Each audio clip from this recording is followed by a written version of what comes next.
ऐसा नहीं, हाँ, हाँ वो चेंज करना पड़ता। आज हमारे हरदिल अजीज कायद बल्कि हिंदुस्तान की तमाम आवाम की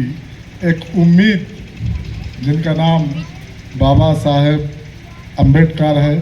उनकी आज 134वीं यूम पैदाइश के मौके पर टेकमाल में बेहतरीन एक रैली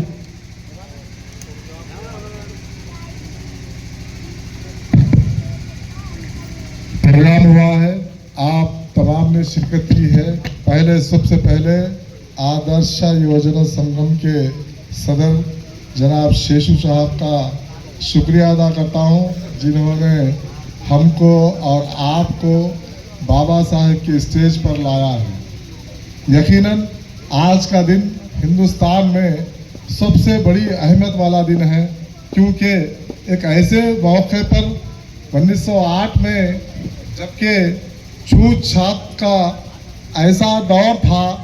कि अगर कोई एक पानी पी रहा है एक गोली से तो फिर दूसरा कोई वहाँ नहीं जा सकता था। ऐसे वक्त पर अल्लाह ताला सरजमीन मध्य प्रदेश में,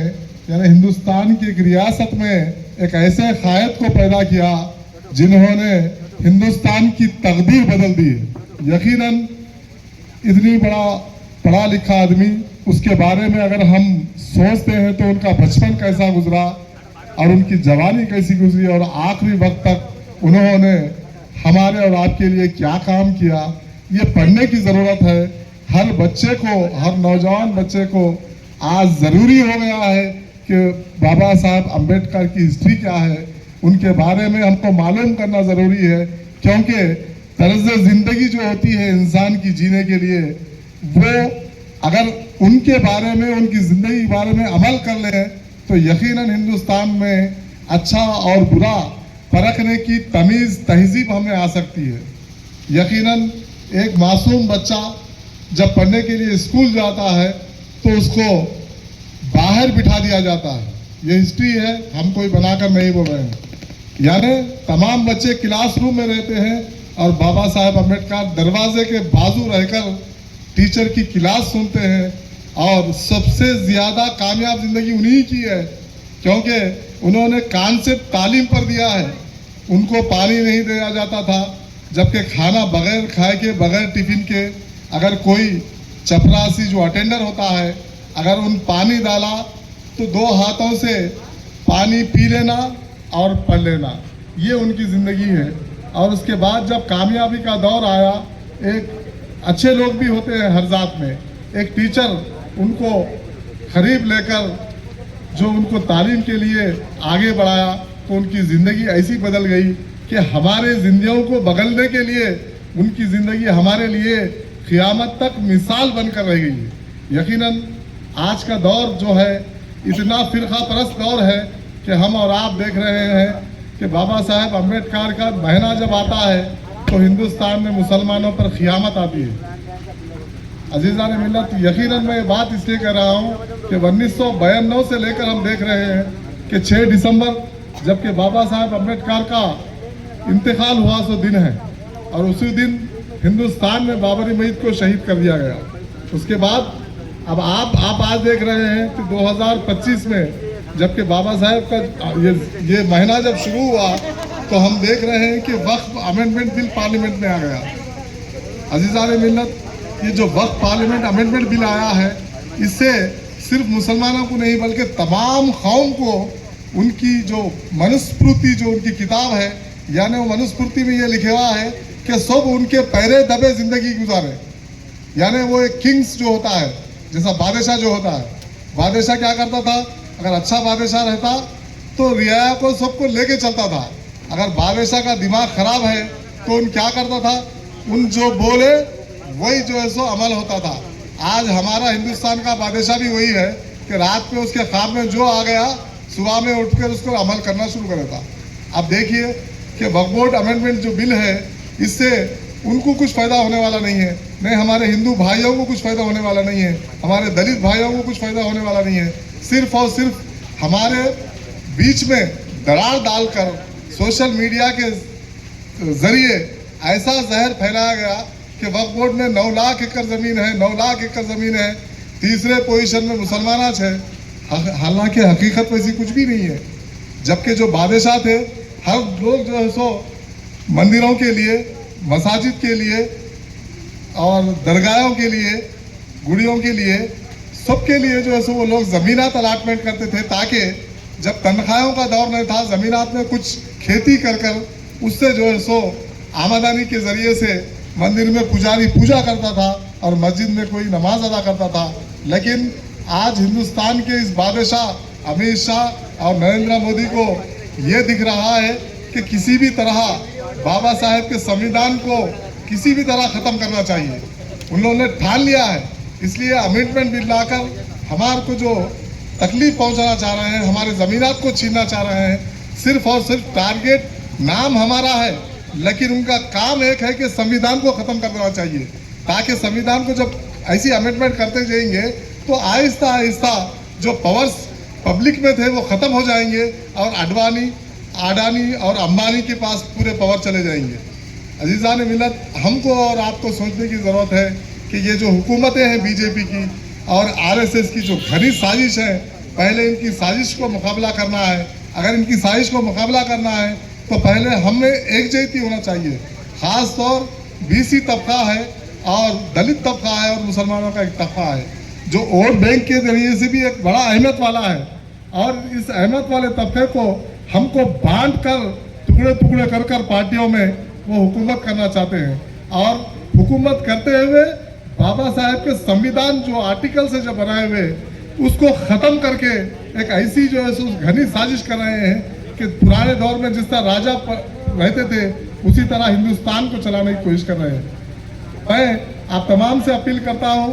कि हमारे साथ आप मेरे दलित भाई जो भी हैं और बीसी भाई जो भी हैं, बीसी तबके से ताल्लुक़ रखने वाले, हमारे शाने आप भी चले और आपके साथ हम भी चलने तैयार हैं, क्योंकि आपको और हमको मिलकर इस संविधान को बचाना है। और जब संविधान बच जाएगा तो आप और हम जिस तरह 70 साल से हिंदुस्तान में जी रहे हैं उसी तरह फिर जी सकते हैं। वरना हमारा आपका हाल आज से 200 साल पहले जो था वैसा हाल करने वाले हैं ये लोग। हमको होशियार रहने की ज़रूरत है, और ख़ास तौर सोशल मीडिया जो है वो जो जहर फैला रहा है, उस जहर को हमको, उस जहर के बारे में हमको और हमारे नौजवान बच्चों को समझाने की ज़रूरत है कि ऐसा कुछ भी नहीं है कि जब शिवाजी महाराज जयंती आ जाती है तो फिर एक जहर शुरू हो जाता है कि जैसा कि शिवाजी महाराज पूरे मुसलमानों के खिलाफ थे, उसके बाद हनुमान जयंती आती है तो शोभा यात्रा में उसके खिलाफ शुरू हो जाता है, फिर उसके बाद और कुछ आता है तो टारगेट मुसलमानों को किया जाता है। क्यों? क्योंकि जो है सो हम कमज़ोर हो जाएंगे तो वो ताकतवर बन जाएंगे, उनका वो हाल है। लिहाजा यहाँ पर बीसी और मुस्लिम्स और दलित तबके के जो नौजवान हैं, अगर इनमें इत्तेहाद आ गया तो ऐसे कई शक्तियों को हम ख़त्म कर सकते हैं, क्योंकि हमारे साथ एक ऐसे बाबा साहेब का संविधान है, एक ऐसा हथियार है। अगर इस हथियार को हम सही तरीके से इस्तेमाल करेंगे तो ऐसे शक्तियों को जिस देश से वो जीने आए थे उस देश से उनको भगा सकते हैं। अजीज़ान मिल्लत, जब बाबा साहेब का बचपन हम पढ़े हैं, उनकी जवानी पढ़े हैं, जब उनकी तालीम मुकम्मल हुई तो वो नौकरी करने के लिए गुजरात में चले गए और उन्होंने नौकरी करना शुरू किया। तो नौकरी में भी उनको जब फाइल उनके हाथ में आती थी तो लोग दूर से फटक कर चले आए थे फाइल, यानी उनके हाथ को नहीं देते थे क्योंकि अछूत हो जाता वो। ऐसे टाइम पे उन्होंने भी इंसान थे, उनके दिल में भी एक बार आया, वो भी जो है सो नौकरी रिजाइन करके मैं किधर भी चले जाऊंगा, अब मुझे क्या करना है